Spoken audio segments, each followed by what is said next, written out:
Yes, friend, ako'y nagbabalik, DJ B-Boy Bibo para sa ating tuloy-tuloy na BB Time matungkol sa usaping mga mithiin sa buhay.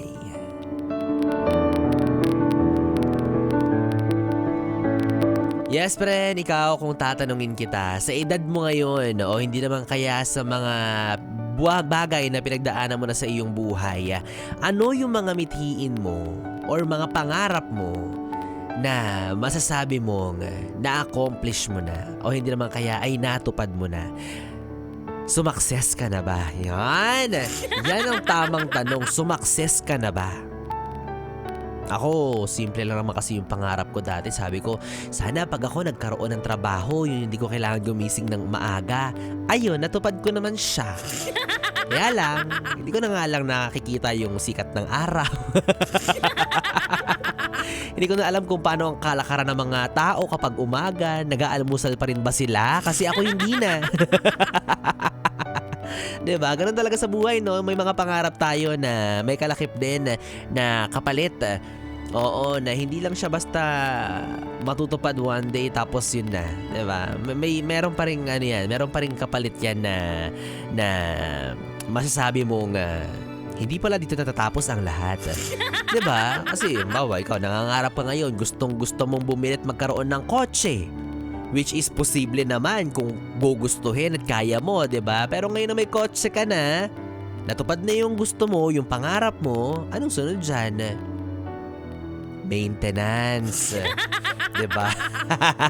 Akala mo pag nagkaroon ka na ng kotse, yung pinapangarap mong model, doon na natatapos ang lahat. Oh, wala, vroom skirt na lang ako.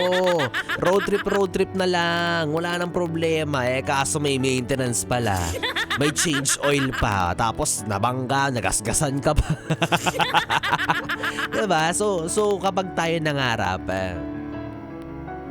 alam naman natin, no, na kinakailangan ng galaw, kinakailangan ng pagsusumika, pero dapat nandun pa rin yung preparedness natin to maintain that dream, 'di ba? Para mapanghawakan mo siya, para masustain mo siya, para mas mapayabong mo siya, para 'di ba, hindi naman sayang yung pinaghirapan mo, no? Pero mga yes friend, kung usaping pangarap rin lang, for sure, napakarami natin yan, di ba? 1, 2 sawa kasi yan libre lang naman yan, hindi naman yan sinisingil unless pati pangangarap, meron na ring tax, di ko lang sure, one of these days. Di ba? Baka pati simpleng paghiling ng mga bagay na miti mo sa buhay, may bayad na rin. Kaya kung ako sa iyo, as early as daw, sulitin mo na yan habang libre pa ang pangangarap, di ba? Pero habang ngayon na nakakamit pa natin siya at nananamnam pa natin siya ng wala pang bayad, ng wala pang kapalit, go lang, di ba? Mangarap ka lang ng mangarap. Buksan mo lang iisipan mo, wag mong limitahan yung sarili mo. Di ba? At sa aspetong ito, sa usapin natin na to, napakarami, napakalawak nito. Well, hindi na naman lahat natutupad, pero at least kahit papaano masasabi mong nalasap mo yung sarap ng pangangarap, 'di ba? Hindi man garantisadong mangyayari siya. Pero at least may kalayaan ka na i-explore yung mga bagay na gusto mong i-explore kahit sa imagination mo man lang, kahit sa ambisyon mo man lang, 'di ba? At saka wait ka lang din, 'di ba? Malay mo naman one of these days matupad 'yan. Hindi pa huli ang lahat. May chance ka pang matupad yung mga gusto mong mangyari. Sa buhay naman ganun talaga no? Lahat kailangan dumaan sa proseso. So kung ano man yung inaasam-asam mo, pagtrabahuhan mo lang, pagsikapan mo pa, kasi sabi nga nila hangga't may buhay, 'di ba? May pag-asa ka na makuha mo siya hangga't di ka pa namamatay. May pag-asa pa na makamit mo yung gusto mong mangyari sa iyong buhay. Tsaka ikaw lang din ang tutupad ng lahat ng iyong minimithi sa buhay. Kaya wag kang basta-basta susuko, ha? Kasi kapag sumuko ka na, pinaubaya mo na ang lahat sa kawalan, siguro that's the moment din na guguho na yung pangarap mo na hindi na siya mangyayari. Kaya hanggat naniniwala ka na kayang-kaya mo pa, go, ilaban mo yan. Pagsikapan mo yan. Maniwala at umasa ka, nakakayanin mo yan. Sadyang minsan, may mga bagay lang din talaga na gusto nating mangyari na hindi agad-agad binibigay sa atin. Pero yun din naman yung magtuturo sa atin na magkaroon ng mahabang pasensya at magkaroon ng pagtitiwala. Kasi along the process, along the way, may mga mapupulot ka rin na lesson na, kaya pala hindi binigay sa akin agad kasi ganito ganyan. Ito yung nagpahaba ng pasensya ko. Ito yung nagturo sa akin kung paano dumaan sa tamang proseso. 'Di ba? May right timing ang lahat. O hindi naman kaya malay mo dumating na pala. Tapos hindi mo lang siya feel, 'di ba? Choosy ka lang.